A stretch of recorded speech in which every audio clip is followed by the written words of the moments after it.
Hello hi नमस्कार मित्रांनो. आज मी इथे कोथरूडला आलो होतो. आमची पॅरेंट्स मीटिंग होती आणि 10वीच्या विद्यार्थ्यांसाठी इथून पुढचे 3 महिने कसे महत्त्वाचे आहेत, कसा अभ्यास करावा लागेल, काय स्ट्रॅटेजी आखावी लागेल, या सगळ्या गोष्टी डिस्कस करत होतो.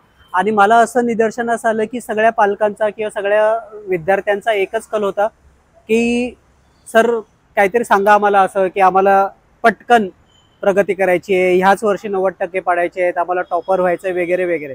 तर त्यांना मी बऱ्याचशा गोष्टी एक्सप्लेन करत होतो आणि त्यांचं समाधान झालं तिकडे मीटिंगमध्ये. परंतु इथे आता जेव्हा मी वनाज कॉर्नरच्या मेट्रो स्टेशनला आलो तेव्हा मला असं जाणवलं हे एलिव्हेटर पाहून की आमच्याकडे 2 मार्ग आहेत. एक हा एलिव्हेटरचा आणि एक हा शिड्यांनी जाण्याचा आहे.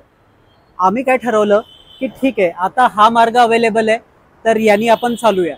जर का हा मार्ग नसता अवेलेबल तर आपण त्या पायऱ्यांनी सुद्धा वरपर्यंत जाऊ शकतो.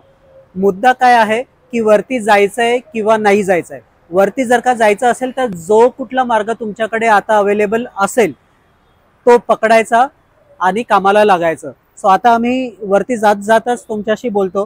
बघा कसं असतं लाईफमध्ये असं ॲज सच फायनल असं काही नाहीये की तुम्ही हे केल्यावर तुम्हाला सक्सेस मिळणार. तुम्हाला ट्राय कराव्या लागतील, बऱ्याचशा गोष्टी ट्राय कराव्या लागतील. बऱ्याचशा गोष्टी ट्राय केल्यानंतर तुम्हाला कळेल की तुम्हाला काय आवडतं, काय नाही आवडत, काय जमतं, काय नाही जमत, अशा गोष्टी असतात. परंतु थांबून राहायचं नसतं.